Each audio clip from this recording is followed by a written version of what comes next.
أعوذ بالله من الشيطان الرجيم. بسم الله الرحمن الرحيم. الحمد لله الذي لا بداية له والدائم الذي لا نفاد له والأول الذي لا ولاء لأوليته والآخر الذي لا آخر لأخريته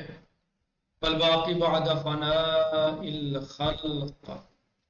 الذي قدر الليالي والأيام وقسم فيما بينهم الأقسام فتبارك الله الملك العلام ثم الصلاة والسلام على سيد الأنام مولانا ومقتدانا أبي القاسم المصطفى محمد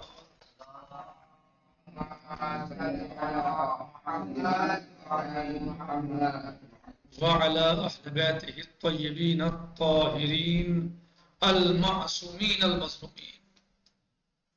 ہمارا درس اور گفتگو عدالت کے ذیل میں مستقل جاری ہو سکتی ہے۔ بہت ساری باتوں کو ہم نے اب تک اس میں قدر ممکن کوشش کی سمجھنے اور سمجھانے کی۔ ہم نے اس سے قبل بہت ساری باتیں کی، ان میں سے ایک عقیدہ جبر تھا۔ اس کو ہم نے یا اس کے بطلان کو ہم نے ثابت کیا کہ وہ عقیدہ باطل ہے، مذہبی اعتبار سے بھی، عقیدے کے اعتبار سے بھی، اور منطق کے اعتبار سے بھی، اور ضمیر انسانی کے اعتبار سے بھی۔ یہ مذہب کسی بھی اعتبار سے صحیح نہیں ہے بلکہ باطل۔ آج ہم بات کرتے ہیں امر بین الامرین یا وسطی مکتب کیا ہے، یعنی امر بین الامرین سے کیا مراد ہے، یا مذہب وسطی کسے کہتے ہیں، مکتب وسطی، مذہب وسطی کیا ہے۔ نمبر ایک، جبر کے مقابلے میں عقیدہ تفویض، یعنی جیسا آپ نے عقیدہ جبر پڑھا ایسے تفویض ہے۔ جبر کیا ہے پڑھ چکے کہ انسان اپنے تمام کاموں میں مجبور ہے، یہ عقیدہ جبر ہے خلاصے کے طور پر۔ تفویض کیا ہے کہ اللہ عز و جل نے تمام امور، تمام کام، اختیارات انسان کے حوالے کرتی ہے، بس یعنی وہ جو چاہے کرے، جو چاہے کرے، یعنی ہر کام میں آزاد ہے، ہر کام میں آزاد ہے۔ آج ہم اس پر گفتگو کرتے ہیں انشاءاللہ، اور اس پر کوشش کریں گے قدر ممکن سمجھنے اور سمجھانے کی۔ یعنی جبر کے مقابلے میں عقیدہ تفویض، عقیدہ جبر جو کہ افراط پر مبنی ہے، ایک طرف افراط ہے وہ عقیدہ جبر، دوسری طرف تفویض ہے یہ تفریط پر مبنی ہے۔ تو نہ افراط صحیح ہے نہ تفریط صحیح ہے، نہ افراط صحیح نہ تفریط صحیح، بلکہ خیر الامور اوسطہم، بہترین امور جو ہے وہ کیا ہے، اوسط ہے۔ اوسط امور وسط جو ہے وہ بہتر ہوتا ہے، درمیانی راستہ، شدت نہیں ہونی چاہیے اور بالکل سستی بھی نہیں ہونی چاہیے، لیکن درمیانی امور جو ہے وہ بہتر ہوتے ہیں۔ کسی بھی مسئلے کو حل کے لیے جو حل نکالا جاتا ہے، کسی بھی مشکل کے حل کے لیے وہ درمیانی حل ہی نکالا جاتا ہے، اور وہی جو ہے سب سے بہتر ہے۔ خیر الامور اوسط، اچھا اور صحیح جو امر ہے وہ اوسط ہے، بہتر ہے، نہ افراط صحیح ہے نہ تفریط صحیح ہے۔ افراط کرنے والے بھی سزا کے مستحق یہ جہنم میں جائیں گے، اور تفریط کرنے والے بھی سزا کے مستحق ہو جائیں گے، جہنم میں چلے جائیں گے۔ بلکہ اعتدال جو ہے وہ بہترین چیز ہے۔ اعتدال کہہ رہے ہیں کہ عقیدہ جبر جو کہ افراط پر مبنی ہے، اس کے مقابلے میں دوسرا مکتب عقیدہ بنام تفویض موجود ہے جو کہ تفریط پر مبنی ہے۔ دونوں غلط، نہ افراط صحیح ہے نہ تفریط صحیح ہے۔ جیسے انشاءاللہ ہم امام جعفر ابن محمد الصادق علیہ السلام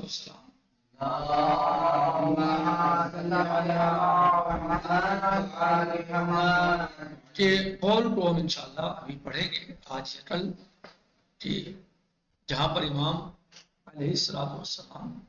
فرماتے ہیں سائل کے جواب میں، پوچھنے والے کے جواب میں، سائل کے جواب میں، جو اس نے سوال کیا مولا سے، تو آپ نے فرمایا لا جبر ولا تفویض،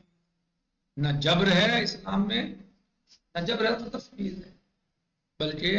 لیکن الامر بین الامرین، بلکہ امر بین الامرین ہے، صحیح، یعنی درمیانی راستہ۔ عقیدہ تفویض کے قائل افراد کہتے ہیں کہ خدا نے، کیا کہتے ہیں وہ، کہ خدا نے ہمیں پیدا کرنے کے بعد تمام کام ہمارے سپرد کر دیے ہیں، ہر کام ہمیں سونپ دیا ہے، اور اب اس کا ہمارے اعمال و افعال کے ساتھ کوئی تعلق نہیں ہے، لہذا ہم اپنے اعمال کی سلطنت میں مستقل اور ان پر حاکم ہیں۔ کیا کہتے ہیں کہ پروردگار عالم نے، خداوند متعال نے، اللہ عز و جل نے ہمیں پیدا کرنے کے بعد تمام کام ہمارے سپرد، تمام کام ہمارے سپرد کر دیے،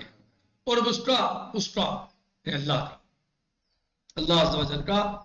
ہمارے اعمال کے ساتھ کوئی تعلق نہیں ہے، لہذا ہم اپنے اعمال کی سلطنت میں مستقل اور ان پر حاکم، مستقل ہیں، اللہ سے کوئی تعلق نہیں ہے۔ بلا شک و شبہ یہ عقیدہ بھی عقیدہ توحید کے بالکل موافق نہیں ہے، جس طرح عقیدہ جبر مخالف ہے عقیدہ یعنی مذہب کا، عقیدے کا، عقیدہ توحید کا، ایسے یہ بھی مخالف ہے، کیونکہ خدا بند متعال، کیونکہ توحید نے ہمیں اس بات کی تعلیم دی ہے کہ یہ تمام جہان خدا کی ملکیت ہے، اللہ عز و جل کی ملکیت ہے، پورا جہان، پوری کائنات، پوری دنیا، اور کوئی بھی چیز اس کی دسترس سے خارج نہیں ہے۔ اور آپ کیا فرما رہے ہیں، کیا کہہ رہے ہیں کہ اس کا کوئی دخل نہیں ہے، اس کا کوئی لینا دینا نہیں ہے، ہمارے اعمال سے اس کا کوئی تعلق نہیں ہے، یہ کیسے ہو جائے گا؟ اور جبکہ پوری کائنات، پوری دنیا اس کے دست قدرت کے تحت ہے، اس کے اختیار میں ہے، اس کی دسترس سے خارج نہیں ہے، حتیٰ کہ ہمارے اعمال ہماری ارادے کی آزادی کے باوجود اس کی دسترس اور قدرت سے ہرگز باہر نہیں ہو سکتے، ورنہ شرک کا عقیدہ لازم آتا ہے، اس سے باہر ہو جائیں گے ہمارے اعمال اس کے قدرت اور طاقت سے، تو شرک لازم آئے گا۔ کہہ رہے ہیں کہ یہ بھی جو ہے موافق نہیں ہے، بدتمیز، بلا شک و شبہ یہ عقیدہ بھی عقیدہ توحید کے بالکل موافق نہیں ہے، کیونکہ توحید نے ہمیں اس بات کی تعلیم دی ہے کہ یہ تمام جہان خدا کی ملکیت ہے اور کوئی بھی چیز اس کی دسترس سے خارج نہیں ہے، حتیٰ کہ ہمارے اعمال ہمارے ارادے کی آزادی کے باوجود اس کی دسترس اور قدرت سے ہرگز باہر نہیں ہو سکتے، ورنہ شرک کا عقیدہ لازم آتا ہے۔ مطلب کو زیادہ واضح کرنے کے لیے ہم کہتے ہیں کہ ہم دو خداؤں کے قائل نہیں ہو سکتے، کہ ان میں سے ایک بڑا خدا جس نے کائنات کو خلق کیا ہے، اور دوسرا چھوٹا خدا یعنی انسان، کہ جو اپنے تمام اعمال و افعال میں اتنا زیادہ اور اتنا آزاد اور صاحب اختیار ہے کہ اب خدا بند تعالیٰ بھی اس کے اعمال و افعال پر اس سے باز کو نہیں کر سکتا۔ یہ واضح شرک ہے اور دو یا چند خداؤں کی پرستش ہے۔ اصلی اور حقیقی بات یہ ہے کہ ہم انسان کو آزاد اور صاحب اختیار بھی تسلیم کریں اور خدا کو اس کا حاکم، اس کے اعمال کا نگراں بھی مانیں، لہذا یہ عقیدہ بھی قابل قبول نہیں ہے اور صحیح نہیں ہے کہ انسان تفویض کا قائل ہو جائے، بلکہ جس طرح عقیدہ جبر باطل ہے، جس طرح عقیدہ جبر کا انکار ضروری ہے، جس طرح عقیدہ جبر کو قبول کرنا صحیح نہیں ہے، اسی طریقے سے عقیدہ تفویض کو بھی اپنے